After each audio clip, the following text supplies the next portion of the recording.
FIA Sindh में lady सब inspectors की तरक्की के केस में सिंध हाई कोर्ट ने सेक्रेटरी दाखिला, DG FIA और रीजनल डायरेक्टर FIA को नोटिस जारी करते हुए जवाब तलब कर लिया है। अदालत ने फरीकैन को 29 नवंबर के लिए नोटिस जारी कर दिए। इसी पर बात करेंगे। डॉन न्यूज के ब्यूरो चीफ इस्लामाबाद इफ्तिखार शराज साहब हमारे साथ मौजूद हैं। इफ्तिखार साहब, बताएगा इस हवाले से क्या मजीद तफसीलात हैं नोटिस से मुतालिक?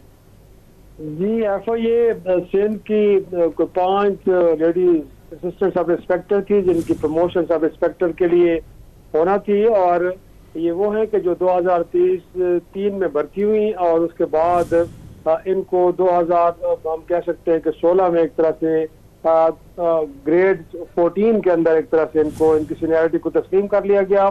लेकिन 2023 में जो एक सीनियरिटी लिस्ट FIA की जानिब से जारी की गई, उनमें जो इनके साथ भर्ती होने वाली दीगर एहलकार थे उनको तो एक तरह से प्रमोट कर दिया गया ग्रेड 14 में, लेकिन इन 5 खवातीन लेडीज असिस्टेंट सब इंस्पेक्टर को प्रमोट नहीं किया गया।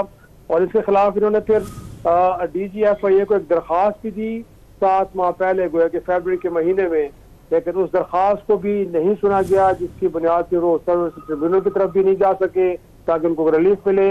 लिहाजा सिंध हाई कोर्ट से उन्होंने एक अपील दायर की है जिसमें ये कहा गया कि जो मुतल्लिका अथॉरिटी के जो DG FIA है उनसे ये कहा जाए कि वो जिनकी दरख्वास्त है, जो इनकी कंसर्न्स हैं, उनको एड्रेस करे। लिहाजा आज इस दरख्वास्त को मंजूर करते हुए फरीकैन को 29 अक्टूबर के लिए नोटिस जारी कर दिए गए और तहरीरी तौर। ठीक है, शराई साहब हमारे साथ ही मौजूद रहिएगा। इसी केस पर बात करने के लिए हमारे साथ मौजूद हैं माहिर कानून हसन मांडवी वाला साहब। हसन साहब, बहुत शुक्रिया डॉन न्यूज को वक्त देने के लिए। बताइएगा ये सीनियरिटी लिस्ट में क्या गड़बड़ हुई है, दरखास्त गुजारों का एतराज क्या है?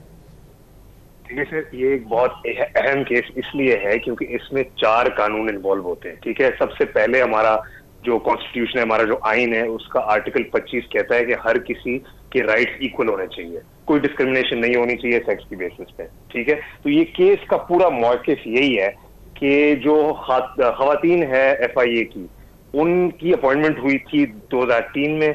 2003 के जो उनके बैचमेट्स हैं उनको कुछ बैचमेट्स को 2007 से सीनियरिटी की बेनिफिट्स मिली हैं और इनको 2010 की बेनिफिट्स मिली है। अब ये डिस्क्रिमिनेटरी इसलिए है क्योंकि 3 साल इनको पीछे रखा गया है। और इसकी थोड़ी सी मैं आपको हिस्ट्री बता देता हूं, क्योंकि पहले भी 2015 से एक इशू चल रहा है जिसमें मेल और फीमेल के आपस में कुछ डिस्क्रिमिनेशन चल रही थी डिपार्टमेंट की तरफ से।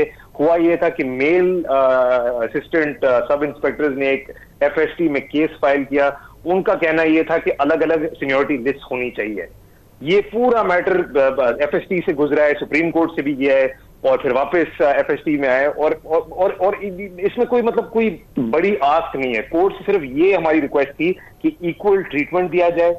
पहला कानून तो कॉन्स्टिट्यूशन आ जाता है, दूसरा सिविल सर्वेंट का एक्ट आ जाता है जिसमें सेक्शन 8 कहता है कि इक्वल ट्रीटमेंट होनी चाहिए। हर किसी की कोई जेंडर पे डिस्क्रिमिनेशन नहीं होनी चाहिए, कोई डेट ऑफ अपॉइंटमेंट पे डिस्क्रिमिनेशन होनी नहीं चाहिए। सर्विसेज ट्रिब्यूनल एक्ट भी इसको कायम करता है और सीनियरिटी के प्रमोशन रूल्स भी इसको इसी चीज को बरकरार रखता है। तो हमारी जो रिक्वेस्ट है, हमारी जो प्रेयर कोर्ट से है, वो इतना कोई डिफिकल्ट प्रेयर नहीं है। वो जो हम मांग रहे हैं, हम वही मांग रहे हैं जो हमारे राइट्स हैं। डेफिनेटली ये वेस्टेड राइट नहीं कहलाया जाता है, मगर ये राइट इस तरह बनता है क्योंकि वो ईयर्स ऑफ सर्विस इसमें इन्वॉल्व होती हैं। 3 साल अगर मैंने सर्विस दी है और मुझे 3 साल अगर पीछे रखा जाए तो ये कानून के खिलाफ है और ये हमारे आइन के भी खिलाफ। ठीक है, हसन साहब हमारे साथ ही मौजूद रहिएगा। शराई साहब, बताइएगा इस वक्त इदारों में खवातीन का काफी किरदार है, अच्छी अच्छी पोस्टों पर, महकमा पुलिस देख लें, आर्मी देख लें, सब में ही मौजूद हैं। FIA के अंदर ये डिस्क्रिमिनेशन क्यों हो रही है? यकीनी तौर पे एक बड़ा लम्हा फिक्रिया है और ऐसे में कि इस डिस्क्रिमिनेशन को अगर एड्रेस करने के लिए DG FIA के पास एक दरख्वास्त पिछले 7 माह से पड़ी है, तो मेरा ख्याल है कि बड़े जेन्युइन कंसर्न हैं और इन कंसर्न को सुना जाना चाहिए था। और जैसे कि इन्होंने अपनी पिटीशन के अंदर भी इस बात का जिक्र किया है कि क्योंकि DG FIA इस सारे मामले को इतनी संजीदगी से ले नहीं रहे, इस मामले पे कोई फैसला नहीं कर रहे, इनके जो कंसर्न उनको सुना नहीं गया, लिहाजा उनके पास एक और फोरम अवेलेबल है, वो सर्विसेज ट्रिब्यूनल का है फेडरल।